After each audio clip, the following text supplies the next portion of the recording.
जानते हैं भाई साहब, भारत में ना आज एक बहुत बड़ी दुर्घटना हुई है। आतंकवादियों ने भारत के पहलगाम में अटैक कर दिया। उसमें करीब 28 लोगों की जान चली गई है। और टेररिस्ट मतलब इतना था, उसको अपना कोई भी पहचान नहीं है। भारत के सैनिक का ड्रेस पहनकर जब तक वहाँ के लोगों ने उसको सपोर्ट नहीं किया, तब तक वो वहाँ पे पहुंच नहीं सकता। और वहाँ पहुंचा तो उसके बाद ना वो क्या किया, पहले कुछ लोगों को बोला कि तुमको क्या है, पहले हिंदू हिंदू सॉरी सब महिला पुरुष को अलग कर दिया और बोला कि कलमा पढ़ने आता है। जिसको कलमा पढ़ने आता था उसको छोड़ दिया, जिसको नहीं पढ़ने आता था और उसको क्या क्या पेंट उतरवा के उसका देखा कि उसका खतना हुआ है या नहीं। जब उसको सबूत मिल गया कि हाँ नहीं हुआ, उसको एकदम हेड शूट कर दिया और पूछा कि तुम हिंदू हो या नहीं। अगर कोई हिंदू भी नहीं था उसको भी हेड शूट कर दिया। उसमें से एक कुछ हमारे आर्मी के जवान थे, कुछ नेवी के जवान थे, जिसका करीब 5-6 दिन पहले शादी हुआ था, उसको भी मार दिया। और उसमें से एक महिला ने कहा कि जब तुम हमारे पति को मारे तो हमको भी मार दो। तो उस टेररिस्ट ने कहा नहीं, हम तुमको नहीं मारेंगे, जाओ तुम मोदी को बोलो। तो इसमें आप क्या कहेंगे? देखिए, वो जो कलमा जो भी कर रहा था कि उसमें मेरा तो ये है कि आतंकवादी का ये चाल है कि हिंदू मुस्लिम को भारत में डिवाइड कर दो। ऐसा नहीं होना चाहिए। इंडिया में इंडिया हिंदू मुस्लिम सभी का देश है। तो मेरे अनुसार से भारत सरकार को एक ऐसा ठोस कदम उठाना चाहिए कि कश्मीर में दोबारा ये कभी ऐसा घटना देखने को ना मिले। नरेंद्र मोदी भारत सरकार को सरकार डायरेक्ट है। पाकिस्तान में आतंकवाद घुस को के पूरी तरह से आतंकवादी को जड़ से सफाया कर देना चाहिए। उसमें जितना भी कोई भी आए बीच में सबको खत्म जड़ से मिटा दीजिए, ताकि दोबारा आक्रमण ना हो, दोबारा इस तरह का घटना देखने को ना मिले। जैसे कि इजराइल में आपने कभी नहीं सुने होंगे कि इस तरह से कभी आतंकवादी हमला होता है, या चाइना में कभी नहीं सुने होंगे कि यह आतंकवादी घटना होता है। लेकिन इंडिया को क्यों टारगेट किया जाता है? क्योंकि इंडिया उसको ऐसा कुछ सबक नहीं सिखाता है जिसके कारण वो दोबारा दुर्घटना करता है। ये सब देखने को अभी अभी अभी ऐसे हुआ है। इसका मतलब ये नहीं है कि दोबारा नहीं होगा घटना। फिर आतंकवादी का कुछ न कुछ योजना चल रहा होगा कि अगला अगला कदम क्या उठाना है। लेकिन इजराइल में जो घटना हुआ, इजराइल तो घर में घुसे हुआ था। इजराइल तो फिलिस्तीनियों को देख रहे हो कि पूरा समाप्त कर दिया। ना उसने वर्ल्ड मीडिया, ना यूएन, ना WTO, ना वर्ल्ड बैंक, ना अमेरिका, कोई कुछ नहीं बोला। देखिए भाई, जितने भी पावरफुल कंट्री है, अगर उसको कदम उठाना रहता है तो किसी से वो पूछता नहीं है, वो डायरेक्ट कदम उठाता है। जैसे कि रशिया को यूक्रेन पे अटैक करना था, वो किसी से पूछा नहीं, डायरेक्ट अटैक किया।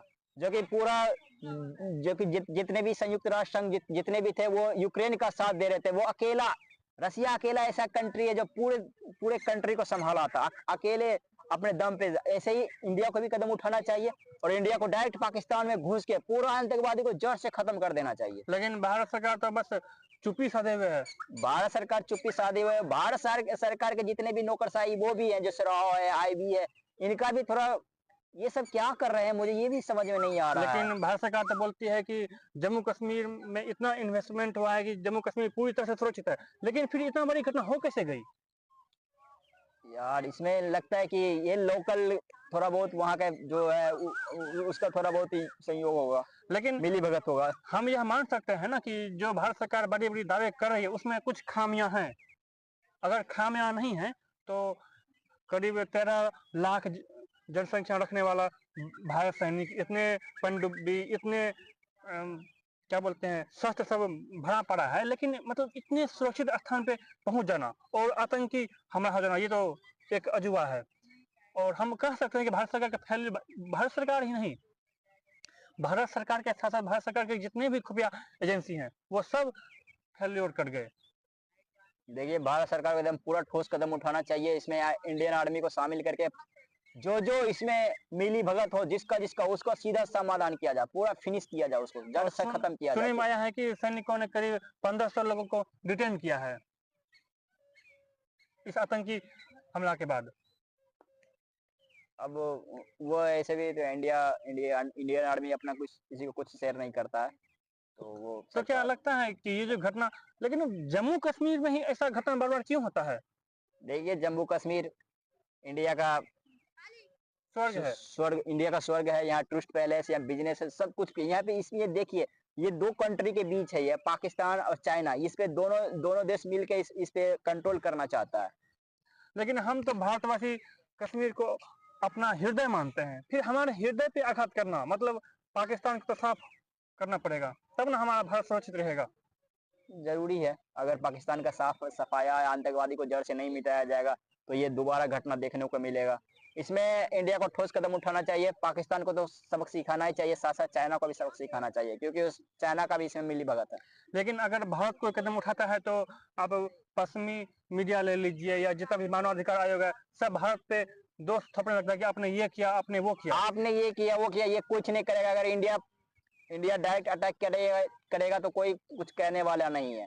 लेकिन वही आपने देखा कि रसिया, उसके बाद रसिया ने यूक्रेन पे हमला किया, इजराइल ने फिलिस्तीन पर हमला किया, वहां कहाँ मानवाधिकार था, इतने लोगों की जान गई। क्योंकि वो किसी से पूछा नहीं, वो डायरेक्ट अटैक किया। इंडिया सबसे पूछता है कि मैं करूं या ना करूं, इसलिए इंडिया को किसी से नहीं पूछना चाहिए, इंडिया को डायरेक्ट अटैक करना चाहिए। लेकिन भारत शांति की दुहाई देता है। अब शांति की दुआई हमेशा देगा तो यही दोबारा घटना देखने को फिर से मिलेगा। इसमें हम भारत सरकार से क्या अपेक्षा कर सकते हैं?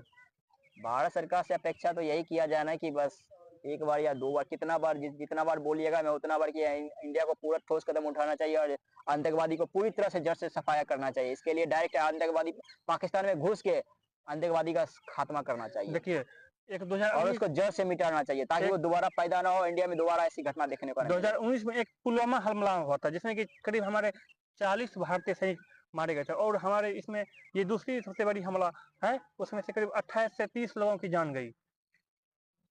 उससे पहले उसमें भी हुआ था, उड़ी हमला हुई। लेकिन हम तो यह कह सकते हैं ना कि हमारे इंटेलिजेंस की बहुत सारी खामियां हैं, तब ये घटना हुई है। नहीं तो कहाँ, मतलब आप इतने सुरक्षित कर रहे हैं, उस 2003 में जितने भी टूरिस्ट थे, आप वहाँ पे एक भी सैनिक उपस्थित नहीं था। कहाँ थे वो सैनिक, कहाँ थे हमारी खुफिया एजेंसी, कहाँ थे जम्मू कश्मीर पुलिस, कहाँ थे BSF, कुछ भी नहीं पता। और हमारे करीब 28 से 30 लोगों के मार्च आजादी को चली बयाने दीवानों की टोलियां।